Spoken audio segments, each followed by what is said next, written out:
হুজুর আব্দুল কাদের জিলানী,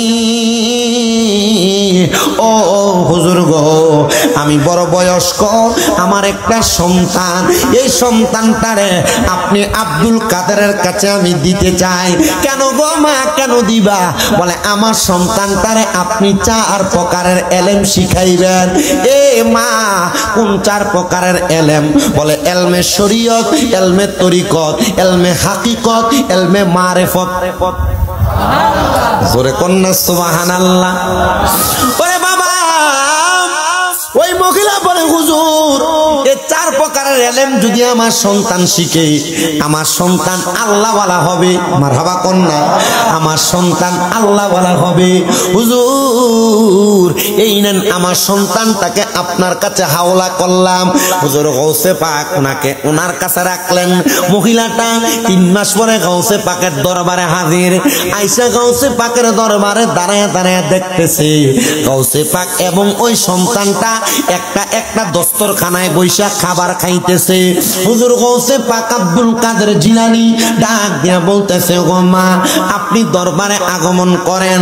গৌসে পাক তাকে দেখলেন, মহিলাটার মুখটা বেজার দেখা যায়। এ মহিলা, তোমার মুখটা কেন বেজার দেখা যায়? মহিলা বলে, হুজুর, আমি আপনি এবং আমার সন্তানের খাবারের প্লেটের দিকে তাকায়া আমার মনটা বেজার হয়ে গেছে। মা গো মা, আমাদের খাবারের প্লেটে আপনি কি দেখছেন? হুজুর গৌসে পাকের খাবারের প্লেটে আস্তে একটা মুরগ রান্না করা। হুজুর গৌসে পাক খাইতেছে, আর ওই মহিলার সন্তান পাতের মধ্যে সামান্য লাউয়ের সবজি রাখা। হুজুর গৌসে পাকের মহিলা ডাক দিয়ে কই, হুজুর, আপনার একটু ইনসাফে কুলাইলো না? আমার সন্তানটারে যদি আপনি এখান থেকে একটু মুরগের গোশত দিতেন, আমার সন্তান খাইতে পারতো। আমার সন্তান শুধু সবজি দিয়ে খানা খাইতো না। মা জননী রে গৌসে পাক ডাক নিয়ে কয়, মা, আমি আব্দুল কাদের রে আল্লাহ তাআলা মুরগ খাইয়া মুরগকে আবার জীবিত বানানোর ক্ষমতা দিছে। আর আপনার সন্তান লাউ খাওয়ার পরে, সবজি খাওয়ার পর সবজিটাকে আবার পূর্বের অবস্থায় ফিরিয়ে দেওয়ার ক্ষমতা দিয়েছে। এই জন্য আমি মুরগির খাবার খাই, আর আপনার সন্তানটা সবজি খাবার খায়। মা জননী কই, হুজুর, আমি বুঝলাম না, আপনারা উলামায়ে কেরামের বড় ভেদের কথা আছে, হুজুর আমার একটু বুঝাই দেন না। হুজুর গৌসে পাক খাবার খায়া গৌসে পাকের চাদর দিয়া মুরগের হাড়গুলাকে ঢাকনা দিছে। তাকে দেখতেছে ওই মুরগের হাড়গুলাতেই আবার কাপড়টা উঠানোর সাথে সাথে আস্তে একটা তাজা মুরগ উইটা দৌড় মারতেছে।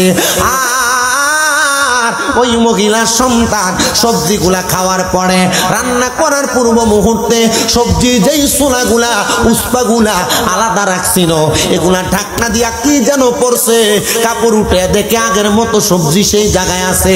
এ মা, সবজি খাওয়ার উপযুক্ত বিধায় আপনার সন্তান লাউ সবজি খায়, আর আমাকে আল্লাহ তাআলা এই ক্ষমতা দিতে বিধায় আমি এই খাবার খাই। মা গো মা, আমার মনে হয় আপনি আমার প্রতি এখনো পর্যন্ত ইয়াকিন ঠিক রাখতে পারেন নাই, ঈমানটারে পরিপূর্ণ করতে পারেন নাই।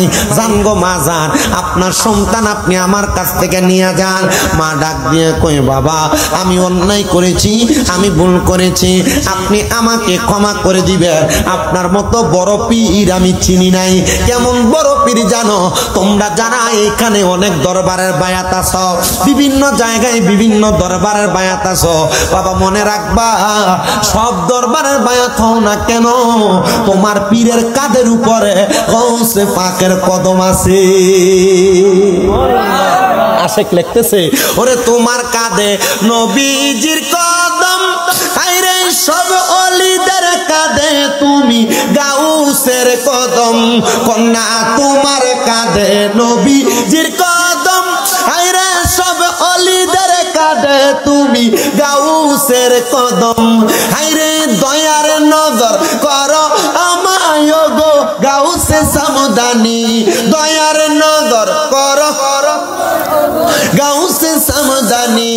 বাগদাদে জন্ম কুতুবে রাব্বানি, বলেন বাগদাদে জন্ম কুতুবে ওলিদের ওলি তিনি গাউসুল আজম জিলানী, ওলিদের ওলি জিলানি বাগদাদে জন্ম কুতুবে রাব্বানি বলেন গাউসে বাগদাদে জন্ম কুতুবে বংশ তোমার হাসান হুসাইনি হায়রে তুমি গাউস মা ফাতেমার নয়নের মনি বলেন বংশ তোমার হাসান হুসাইনি হায়রে তুমি গাউস মা ফাতেমার নয়নের মনি মুর্দা কলব জিন্দা করো ও গো গাউসে লাসানি মুর্দা কলব জিন্দা করো ও গো গাউসে সামদানি বাগদাদে জন্ম কুতুবে নি কন্যা বাগদাদে জন্ম কুতুবে অলিদার অলি যিনি গাউসুল আজম জিলানি অলিদার অলি জিলানি বাগদাদে জন্ম কুতুবে নি বলেন না বাগদাদে জন্ম কুতুবে মহিলা ডাক দিয়া কয় হুজুর আব্দুল কাদের জিলানি গো মাপটায় আমার সন্তানকে আপনার দরবারে রাখেন গাউসে পাক কয় মা সন্তান মাদ্রাসায় কেন পড়াইবা গাউসে পাকের দরবারে এখনো যেই মাদ্রাসা বিরাজমান মাদ্রাসায় নেজামিয়া মারহাবা ধরে বলেন না ওই মাদ্রাসার মধ্যে গাউসে পাক ওনার ছাত্রদেরকে পড়াইতেন আপনাদের দোয়াই কুমিল্লা শহরে আমার এমন কয়েকটা মাদ্রাসা আছে আপনাদের বৈরবের সন্তান কিশোরগঞ্জের সন্তান নরসিংদীর সন্তান জামালপুরের সন্তান ব্রাহ্মণবাড়িয়ার সন্তান টাঙ্গাইলের সন্তান চাঁদপুরে হাবিগঞ্জ সহ দেশের বিভিন্ন জায়গা থেকে আমার মাদ্রাসায় যে কোরআনে হাফেজ হইতেছে ও বাবা গো ভক্তবিন্দু যারা আছে তারা আমার মাদ্রাসায় সন্তান দিয়া একটাই মাত্র আবেদন করছে হুজুর শামীম রাজা আপনি যেমন ওয়াজ করেন আমার সন্তান তেমন ওয়াজ করবে আপনি যেমন বয়ান করেন আমার সন্তান তেমন বয়ান করবে হুজুর গো আমার সন্তান যেন আমার মরার পরে আমার জানাজাটা পড়াইতে পারে আপনি সেই দোয়াটা করে দিয়ে যাবেন এ শ্রীনগরের বাবা এ শ্রীনগরের বন্ধুরা মহিলা ডাক দিয়ে কয় আব্দুল কাদের জিলানি আপনি আমার সন্তানটারে এমন উপযুক্ত বানিয়ে দিবেন আমার সন্তান যেন আমার মরার পরে আমার সন্তান যেন আমার জানাজা পড়াইতে পারে হায়রে বাবা ও আমার শ্রীনগরের বন্ধুরা গাউসে পাক কয় মা তাইলে সময় দেন আমারে 3 বছর কয় বছর সময় দেন আমারে 3 বছর মা কয় দিলাম হুজুর বলে 3 বছরের মধ্যে আপনি আমার কাছে আসতে পারবেন না সন্তানকে দেখতেও পারবেন না হুজুর গাউসে পাক আব্দুল কাদের জিলানি এই কথা বলার পর মহিলা চলে গেছে হুজুর গাউসে পাক তারে চিনা বসিনা এমন এলেম দেওয়া শুরু করলেন সন্তান কামেল হয়ে যাইতেছে এমন টাইমে যখন 2 বছর 2.5 বছর অতিবাহিত হয়ে যায় গাউসে পাক আব্দুল কাদের জিলানির কাছে একটা খবর আসছে এই আব্দুল কাদের জিলানি শুনছেন নি গো আপনার দরবারে আপনার যে সারগেদ আছে ওই সারগেদের মা ইন্তেকাল করছে তার না বড় শখ ছিল সে যেন তার মার জানাজা পড়াইতে পারে এ আব্দুল কাদের জিলানি আপনি এই সন্তানটারে তার মার জানাজা দিতে পাঠান গাউসে পাক খবর পাঠায় দেয় এলাকার মানুষে বলবা একটা সন্তান আসবে গোড়ার পিঠে চইরা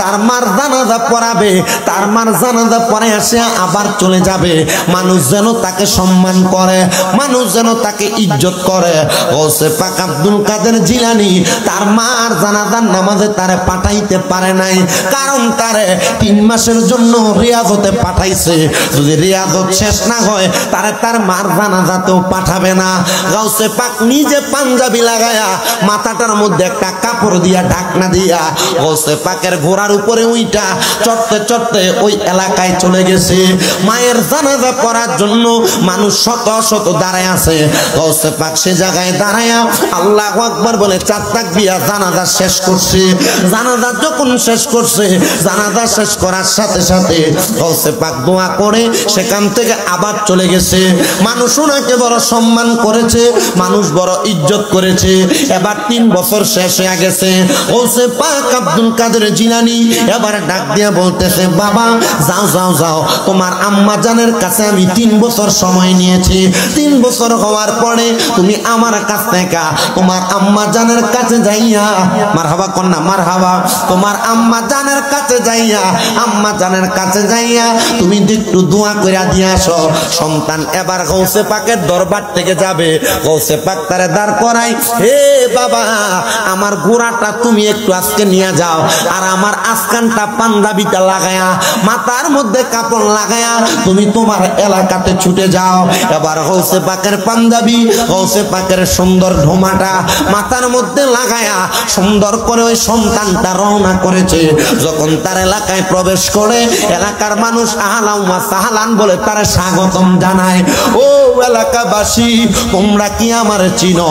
তোমরা যে আমার এত সম্মান করো, আমার কি এত দাম, আমার কি এত সম্মান? বলে হ্যাঁ, তোমার বড় দাম, তোমার বড় সম্মান, কারণ তুমি তোমার মার জানাজা পড়াইছো। অবাক পোলা কই, জানাজা পড়াইলো কে? জানাজা তো আমি পড়াই নাই। পড়াইছে কে? গৌসে পাক কন্যা পড়াইছে কে? ডাক দিয়ে বলতেছে, এলাকাবাসী কি বলো? বলে হ্যাঁ, তুমি না এই পোশাকে এই ঘোড়ার মধ্যে চইরা তোমার আম্মা জানের জানাজা পড়াইতে আসছো না? আমি আমার মার জানাজা পড়াই না। কই রে আমার মারে, কই তোরা দাফন কইরা দিছস? চলস না রে, আমি যাই আমার মার কবরটা একটু জিয়ারত করে আসি। আমার মার কবরের সামনে দাঁড়ায়া দাঁড়ায়া আমি আমার মার জন্য একটু দোয়া করি।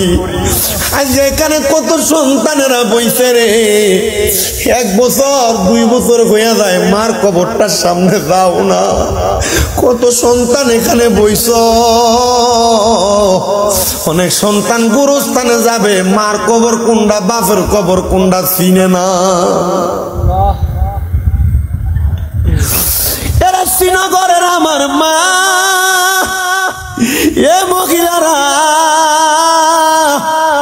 তোরারও তো বাপ মা কবরে চলে গেছে রে মা। কোন কবরে বাপ মা শুয়া রইতে জানো না? ওই সন্তানও ডাক দিয়া কয়, এলাকাবাসী কোন গুরুস্থানে আমার মারে শুয়াইছো আমারে দেখে দাও। সন্তান যায় মায়ের কবরের সামনে দাঁড়াইছে, মায়ের মাথাটার দিকে যায়া পশ্চিম দিকটারে পিঠ দিয়া মার মুখ বরাবর তাকায়া দোয়া করে। সবাই আমার সাথে কোন, রব্বির হামহুমা কামা রব্বায়ানি সগীরা। পড়েন না, রব্বির হামহুমা কামা রব্বায়ানি সগীরা। সবাই পড়েন, রব্বির হামহুমা কামা রব্বায়ানি সগীরা। সন্তান এই দোয়া পয়রা পয়রা কান্দে আর কয়, আল্লাহ আমার মারে তুমি মাফ করো, আমার মারে তুমি ক্ষমা করো। সন্তান যখন কান্দে, এলাকার মানুষ কয়, কান্দিস না রে, মার কবরের সামনে এমনি কানলে আযাব দিব আল্লাহ। সন্তান তো গাউসে পাকের দরবারের আলেম। সন্তান ডাক দিয়া কয়, ও জগৎবাসী, কোন সন্তান যদি তার মার জন্য বাবার জন্য হাত বাড়ায়া রব্বির হামহুমা কামা রব্বায়ানি সগীরা বইলা চোখের মনি কোঠার মধ্যে একটা মাছির মাথা পরিমাণ পানি ছাইরা দিয়া কান্দে, ওই পানি মাটিতে পড়ার আগে আমার আল্লাহ তার মা বাবার জীবনের গুনাহ মাফ করে দেয়। আরে আল্লাহর পড়ে নবী আমার, আল্লাহর পড়ে নবী আমার, তারপরে মা জননী, মাঝে আমার নয়নের মনি কন্যা, মাঝে আমার মনি কন্যা। আল্লাহর পড়ে নবী আমার আল্লাহর পড়ে নবী আমার, তারপরে মা জননী, মা যে আমার